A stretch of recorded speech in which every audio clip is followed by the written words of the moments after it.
여러분, 하나님의 역사에는 우연이 없습니다. 하나님의 역사에는 비약이 없어요. 겪어야 될 과정들은 하나하나 차근차근 겪게 하십니다.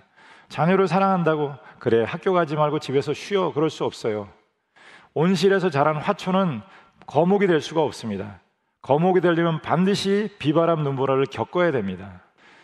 심지어 TV 연예인도 갑자기 반짝 쓰다가 재수가 좋아서 된 사람들은 오래 그 기간을 견디질 못합니다. 유재석이니 이런 사람들은 지금 오랜 시간 동안 그 인기를 유지하고 있는데 그만큼 많은 무명의 시간을 견뎠다고 그래요.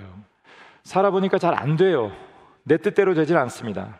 이때야말로 믿음이 성숙해질 수 있는 기회고, 하나님은 그를 연단하시기 위해서 이런 과정을 주고 계시는데, 아브라함이 기껏 낸 꾀는 포기하고 애굽으로 내려가 버리는 것.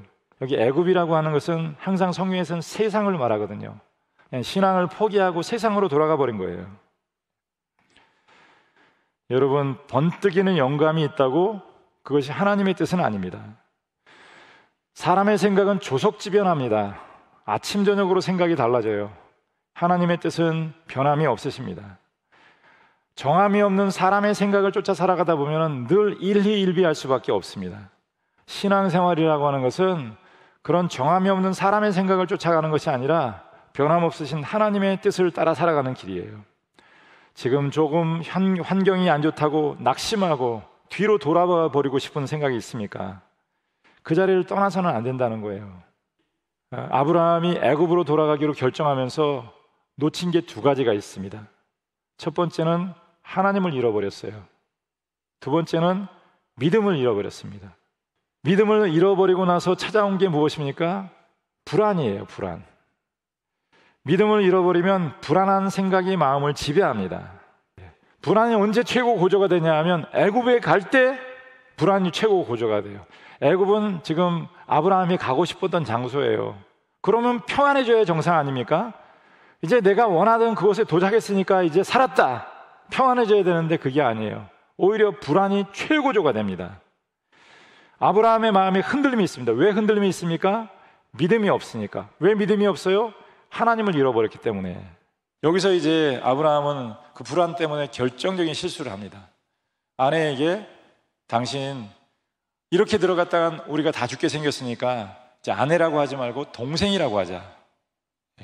목숨을 보존하려고 생각하다 반짝이는 꾀 대 꾀를 냈는데 그 꾀가 뭐냐 하면 아내를 동생이라고 하자는 거예요.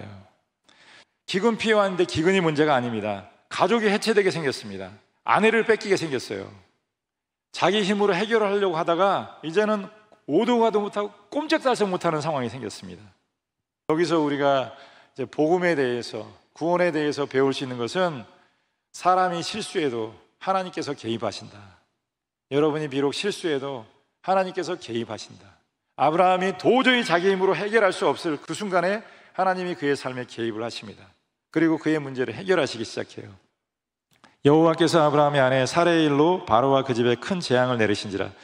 하나님께서 바로의 꿈에 나타나셔서 그 여자를 건드리지 말아라. 그 여자는 아브라함의 아내다. 내가 그 여자를 건드리면 내 집에 큰 재앙이 있게 될 것이다.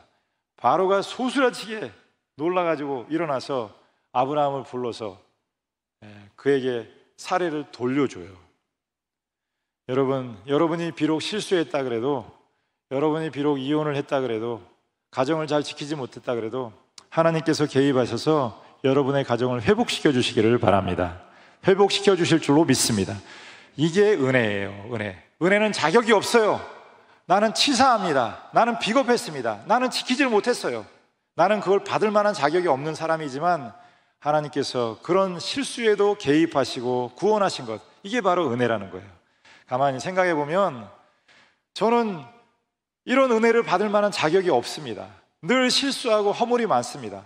나는 자격이 없지만 섭리의 신앙입니다. 하나님이 모든 순간순간 간섭하시고 나를 여기까지 인도하셨다. 이게 여호와 이레이고 여호와 니시입니다. 나는 받을 자격이 없지만 하나님은 나의 삶을 여기까지 인도하셨다. 에베네셀의 하나님이 오늘도 여러분의 삶을 인도하시고 또 주장하여 주시기를 주님의 이름으로 축원을 드립니다.